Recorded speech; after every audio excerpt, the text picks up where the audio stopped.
Hi there everybody, how are we doing? Welcome back to my channel, Boomy Reactions. I am Boomy. Thank you for watching my lovelies. Now today I would like to watch another Cowboy Kent Rollins video with y'all. I am loving getting through this catalogue of videos by Kent and the lovely Shannon.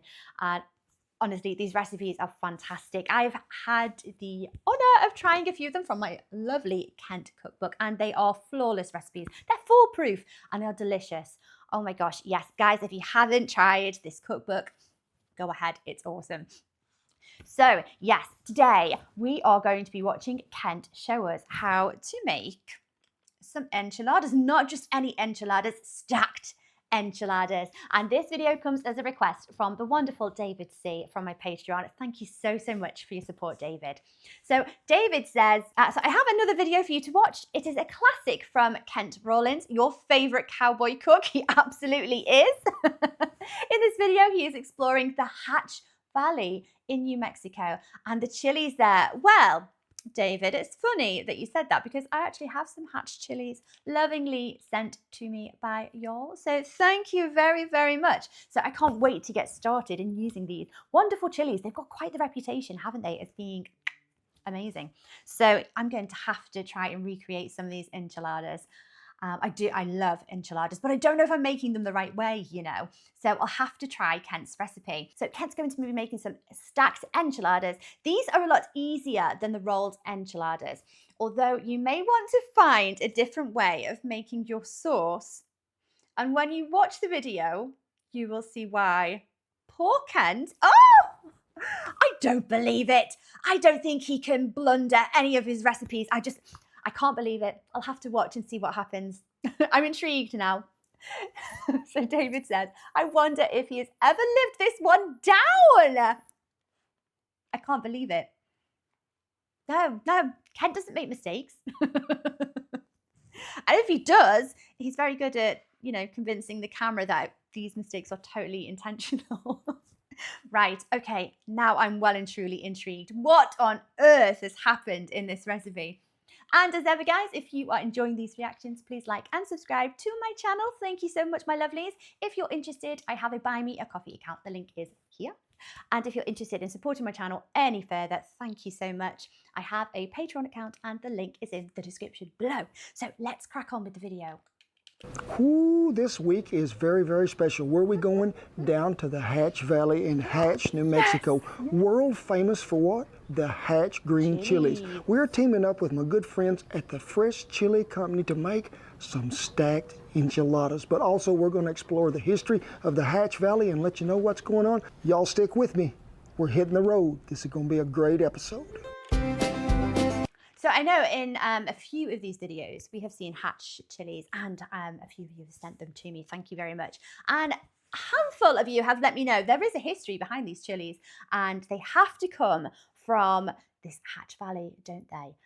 So let's see what Kent is going to tell us. Oh, look at these.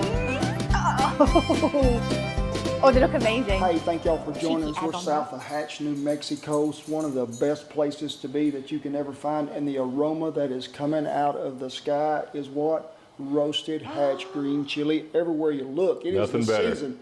My good friend Randy McMillan here, Fresh Chili Company, we've partnered up. He's going to share some recipes with us today. First thing we're going to do is some fresh red enchilada sauce. Ooh. And we just went out and got the chilies this morning from Hatch. And this is my dad's recipe. He could never eat red chili because it gave him indigestion, but the green chili didn't. And he figured out the only difference was the green chili was picked fresh and the red chili was picked dried. So he said, I'm gonna go pick some fresh red chili. It's sweeter, it's redder, and it's better. So we're gonna take that red enchilada sauce and we're gonna make New Mexico enchiladas, which New Mexico enchiladas are stacked. Yeah. You take the tortillas and you put some sauce down, little cheese down, maybe some good hamburger or elk or deer, whatever you want to put down. Then the most important part is two, what do you call those eggs? Cackleberries. Oh, cackleberries. Yes. Two cackleberries on top. And you, over easy, Carol makes the best cackleberries, they are. And Carol's my wife. And we kind of break them. That yellow runs over that red chili. Oh, you'll see. Oh, we saw in the video, it looks So this is the sack of red chili that we got this morning. That is Isn't that beautiful? a large sack. Goodness, Christmas has come, right? Yeah. It has. Yeah. The reason nobody makes red chili rellenos is because it's hard to find them firm like that, and they only last for a day or so. But we're going to take these. Okay. I'm going to get you a knife here. I got one right here in the pocket. Good. There you go. Good man always does. And we're going to take that off, and then go inside and just take the seeds off. We're going to fill that pot and boil them for about 20 minutes. And then we'll run them through the blender with some garlic, a little salt, nothing else. And we're going to have the best enchilada sauce I am ready. that I know of. I am ready. And trust me, I know my enchiladas. I'm not used to seeing Kent without his hat. It feels odd, doesn't it? But I suppose he's inside, and you don't wear your hat inside. And you know, the difference between a red chili and a green chili is about 3 weeks. How ripe they are, It's the same exact animal. Ah. In fact, I got a few over here. That's the green chili, and you can see that one's kind of turning red, and that one's real red, and that's even redder. And so this is about 3 weeks older or newer than that. Green chili is actually not ripe. Yeah, Red chili is ripe. How hot is Hatch chili? Well, it depends on which Hatch chili you're talking about. This one is called Sandia. It's actually one of my favorite. It's an old-time chili. This has been around all of my life, and this flavor profile is just really, really solid. And but it's hot. Considered a hot chili. A Matador chili is also a Hatch chili. Is extra hot. I know that a chili is like a lot of things when you're growing it. You're going to rotate that ground out because it takes a lot to make a chili. Usually you have to rotate every other year for a crop. This plant takes so much out of the soil that a good chili farmer is not going to do it but once every 5 years. How long has Hatch been growing chilies? Well, my farmer, Adams Produce, this is his 5th generation farmer. His great-great-great-great-grandfather actually came over here from Italy and came over here to grow grapes. People don't know that this is the oldest grape growing region in the United States. No, I didn't know that. Fell in love with chilies and started growing chili. 200 plus years. Oh my God. But even before that, the natives, the native Indians around here were growing chilies up in the Mimbres, the Gila cliff dwellings up there. They found chilies in the cliff dwellings that they had been growing. So it's been around a long time. Oh, that's so interesting. Oh, that's that. I dropped it. That's a wicked photo. That's the 10-second rule. Oh, the schnauzer's got it. I hope he don't bite it. Kitchen. It'll be the last one he bites. No, mate, don't. So let me get a big old spatula here and push it down. Okay, so I've got a question for you. So, he said here, so green chilies and red chilies, they can be the same chili. The difference is maybe 3 weeks riper, and that's where the color variation comes from. Okay, so which is spicier? Because you'd naturally assume, wouldn't you, that as the chili ripens and becomes more deeper red in color, that it would become spicier. Is that always the case, or is it the opposite way around? Actually, the more unripe they are, the spicier they are, and then they kind of, as they age, they mellow into their spice, into less spice. I'm not sure. Ooh, let me know in the comments. I don't think he mentioned that here.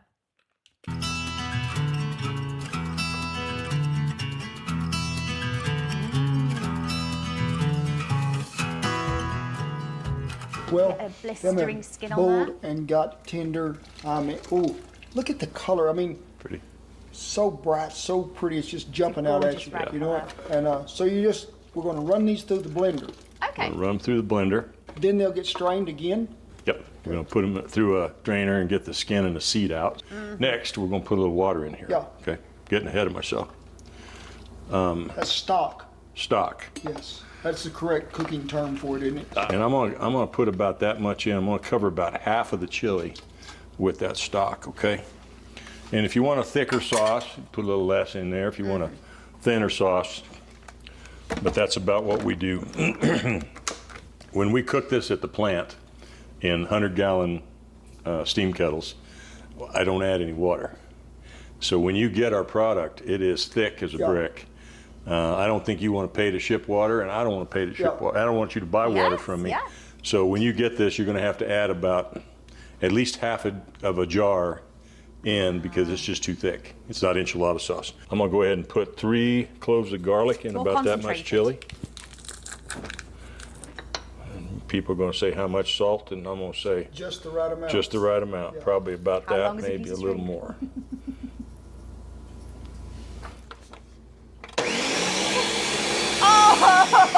Too much pressure, brother. Know what I mean?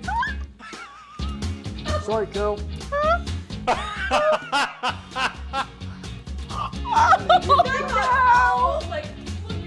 yeah, it's all, and look at the wall up there. We got the wall painted red. Oh my gosh! Don't try this at home.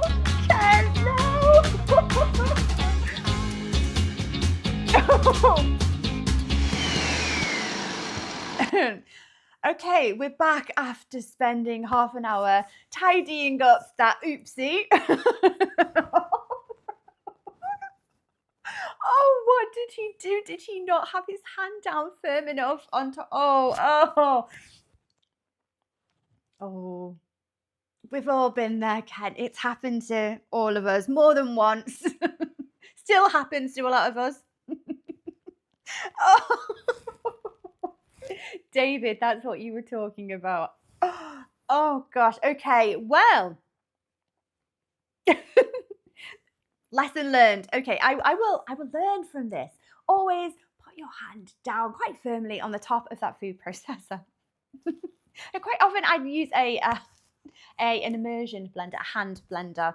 I don't actually have a food processor like this, so yes, the good old electric hand blender I would be using here.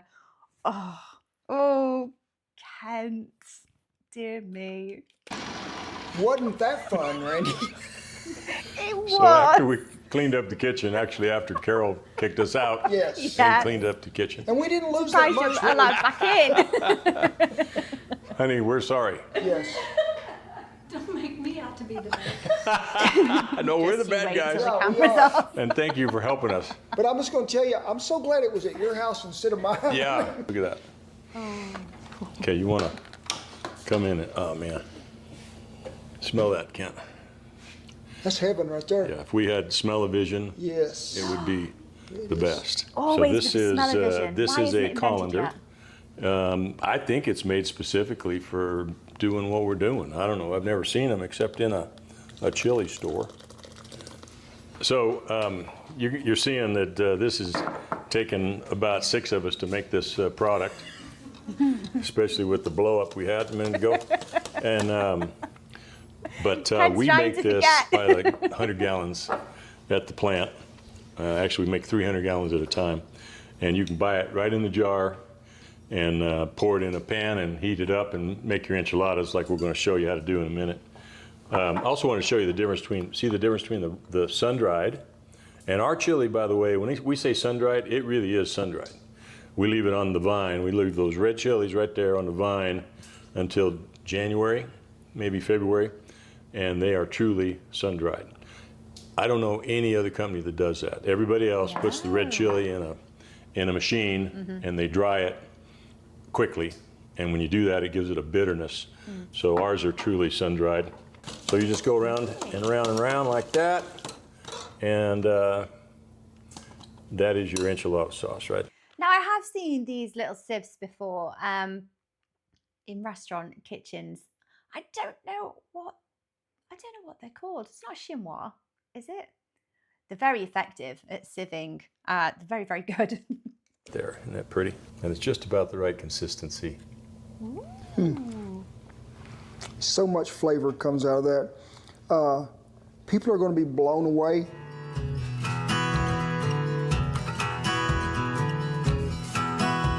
I love the colour. It's so vibrantly red. So we got our sauce warming back up. Everything has been blended to well, and that stuff is like, we could just eat it by itself. Is that orange or red? Oh, I would say a little of both. Yeah. You know what I mean? A little of both. Beautiful color. Yeah. But tortillas, and people are going to say, where do you get that color at? Yeah. You know? Yes, Well, I am. to my knowledge, I think the only place you can get it is at the Fresh Chili Company. And we make corn tortillas with this sauce. Yeah. So we're just going to put these in here. You could fry them if you wanted to fry them. They're probably better fried, but they're better for us. Yeah. We just heat them up on both sides. I usually eat 2 or 3 of these tortillas when I make my stacked enchilada.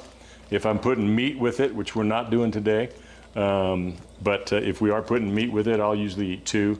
So you'll see them start to curl up a little bit. I'm just trying to get the moisture out of it a little bit. When you put this on it, it's dry and it sucks that moisture back into the chili, into the tortilla. You know what's quite nice, just before we move on, is like how little the tortillas look. So in the UK, the only tortillas that we find are like flour tortilla, like wraps, and they are like the size of a plate. They are ginormous. You can find smaller ones, but not this small. They're quite cute, really. I have to start making my own tortillas. Like I can imagine the difference in flavor and how much more fresh it is. So I'd really have to try these. I need a good recipe for them, I think. I love corn tortillas. To my knowledge, most of the supermarkets over here only sell, like, I don't even think it's a 50-50. Used to sell corn tortillas. That's where I know I like them from. But recently, I've got hold of some corn tortillas, and actually they're not corn tortillas. They're like a mix. They're like a 50-50 mix. So they're not true corn tortillas. So I think they call them just flour and corn tortillas. They don't taste the same. They taste more similar to the flour tortillas. Anyway, but yes, I would really like to try making my own. How would you go about making corn tortillas? Like cornmeal? Yeah. To Hatch this morning and pick some really good chilies, and I get to see what they turn into. But I'm wanting to see the end result, my friend, with these cheese enchiladas. Put them together. That's the best part. At the end. Okay, good. This is almost the funnest part. The funnest part is going to be eating them, but this is fun too. Okay, we're going to make one, and then we'll make the rest of them. All right. Okay. So this is that beautiful sauce that we just made. It is beautiful. With the fresh red chilies. I'm going to take that. I'm just going to go like that. Cover the bottom of the plate. But so this is cheese, just good old grated. I think this is Longhorn cheese. Yep. Again, you don't want anything that has a real sharp flavor, just because you've got so many other flavors going on. So I'm going to put a tortilla on. That's my first tortilla. And then next is the red gold. We make, I think, 15 different sauces at Fresh Chili Company. Oh. If I had to pick one that I would not have any of the others the rest of my life, this is the one. Probably be this one. Yeah, no problem about it. You know, you could also do the meat thing right here to where we layer some ground beef on the bottom, cover it, and we use ground pork, we use venison, we use whatever you got, and you can make this thing as tall as a plate will hold it. Yes, you know what I mean? Yes, you can. And you want to use a plate that's got a little reservoir in it. And usually we do make it with meat. Today is cheese enchiladas. So there's layer number 2. And you just want it swimming in this stuff. Oh, I'm gonna go 3 layers here. 3 layers deep. Yeah. And the last layer, the cheese I'm gonna use is different. I'm gonna use that Asadero cheese. You could use Munster. Asadero? What type of cheese is that? A white cheese. I like that on top because you'll see when it comes out of the oven, the color is really pretty. Beautiful. Now, straight away, I'm going to say, I definitely will not have access to the variety of cheeses that are discussed here. So what would the next best thing be, guys? What cheese would you compare them to, flavor-wise? Cool. And then this is Asadero, grated Asadero cheese. The other thing that I like on it, and I will get some out and chop it up in just a second for the rest of these, is some chopped onions. And Carol makes the best eggs on the planet. She's going to make the eggs while this is in the broiler. Put it in the oven. How long we got to cook it in there? Just long enough for the cheese to melt through? Yeah, we're really not cooking it. All we're doing is caramelizing that cheese on top. It's so satisfying watching this being plated up.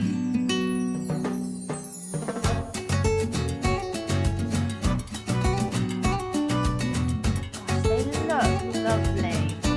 Those little corn tortillas. Oh, hey, so this reminds me of the Chuds video where I watched him make his own birria tacos. They were, so he made his own tortillas. I can't remember whether they were corn tortillas. I imagine maybe they were. And he uses a little press, almost like a kind of sandwich press or panini press, to get them really, really flattened out, or to roll them out rather into like quite a uniform shape. Now, I've never heard of these before, so I'm going to hazard a guess and say they're not popular, or they're just not a thing in the UK. Wrongly so, I know. So where would I get one of these from? They look like they would make very light work of making tortillas. Someone have to get me onto one of those, please. Let me know where I can pick one up. Maybe Amazon. I love how generous they're being with cheese here. I've been making eggs since I was a little bitty girl. And I don't even remember who taught me this trick. But if you put a little salt in your butter, it does something to your butter, and it helps your butter to cook your eggs more evenly. Oh! It really makes for a great fried egg. Stops the butter from browning too quickly, possibly.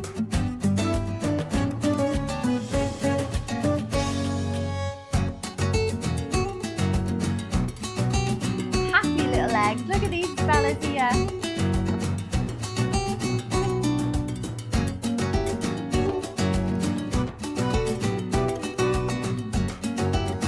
Moment of truth. Look at that runny yolk there. Oh, it's a lovely sight, isn't it? That Randy, it was worth the wait. You know what I mean? I mean, presentation, they used to chastise me on cooking shows, you know, because I didn't have good enough presentation, but you went all out today, my friend. tastes good. I am very honored. And this is typically served with beans, just like you got it. And oh, what beans have we got there, guys? the richness that you get out of that red sauce just jumps right out at you the very first bite. I'd eat it every day, 3 times a day. You know, I think I told you earlier, we would put up, we tried to put up 100 of these every year before I started canning it in the freezer, so we could have 2 a week. Yeah. The family wanted to have this twice a week, so.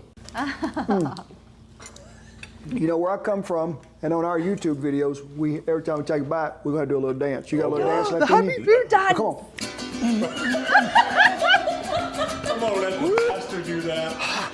That is what I call fine dining, my friend. It is. Randy, we thank you so much, brother. Oh my gosh, just before you move on. It's not a Kent Rawlings video without the happy food dance, is it? So when I've recreated some of Kent's recipes, a handful of you have requested that I do a happy food dance. It's very awkward. And like I say, I've got 2 left feet. You don't want to watch me dance. Nobody wants that. It's a punishment for all of us, just me. It makes people feel very, very awkward and uneasy when I dance. But so I can kind of sympathize with the gentleman here. He's just watching Kent really get into the rhythm of one of these happy food dances. And at first he kind of started doing this, and then he saw he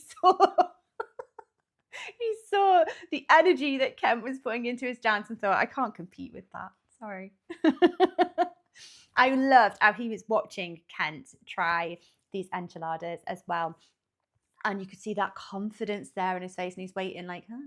Yeah, see how good they are. And you could just see, yeah, that confidence in the fact that he knew Kent was going to absolutely love these enchiladas and this sauce. It has been an honor to cook with you and Carol in y'all's kitchen today. Sorry we made a mess, Carol, but it happens. And it's a beautiful kitchen but as well, isn't it? It is with great pride and privilege that I tip my hat to all our servicemen and women and all the veterans that have kept that old flag flying no matter where we're at. We commend you each and every one. Rest of you, come on up in here close. Get up in here real close. Give you a big old hug. Something like that. God bless you each and every one, and I'll see you down the stacked enchilada trail. Thank you, Ken. They look amazing. Great smell. Don't take long to roast a chili. Hold on. Start that over. Hey, Oh, get on out of here. No. The claps. What? Sorry We're about just going to that. snap fingers. oh, little terrier. Everybody's like, stand back. Oh, we didn't see that, did we, guys? That was cut out. Okay. Carol stepped in and she's like, no, you're not making a mess of my kitchen again. Come on, stand over there. You naughty boys.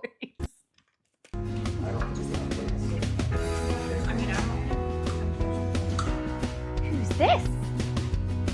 Oh, that's what you want to see, isn't it? Empty plates, scraped clean. And I'm not surprised because they look delicious. If only smell-o-vision was a thing. I know Kent says it quite often, and I completely agree. I wish I could just smell those delicious recipes and these foods that Kent is cooking. It should be a thing. Why isn't it a thing by now? Come on, somebody invent a smell-o-vision. Better yet, a taste-o-vision. I'm sure they mentioned that in Charlie and the Chocolate Factory. Oh, all these good ideas, eh? Well, everybody, what did you think? Have you tried these wonderful Hatch stacked enchiladas, Hatch chili? So I think I'm going to have to recreate these. I desperately need to know what the Hatch chilies taste like. Like I say, I'm not great with spice. I'm getting there. I'm building my tolerance. You know, getting there. Still like spice level of mild. I know, I'm a wuss. But yes, I would love to try this recipe, or just any of the enchilada recipes, really. They don't necessarily have to be stacked. I don't mind rolling them. That's how I would normally have them over here. Normally we have them with chicken. So Ken mentioned there with ground beef, you could have them. Easier, I think. So this looks absolutely fantastic. Have you tried this brand of the chili sauce, the enchilada sauce? Let me know, guys. What's it like? What's that flavor profile like? It looks absolutely amazing. It looks delicious. It looks quite like is it quite smoky, the flavor, or is it more fresh?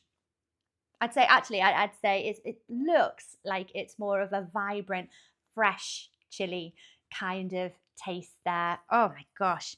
Oh, and the eggs. Oh, all of it just looks so yummy. Well, guys, I'm starving now. It's lunchtime. What am I going to find in the cupboards that's going to beat this? Nothing. I know. Sad times. Well, everybody, I hope you enjoyed watching that video along with me.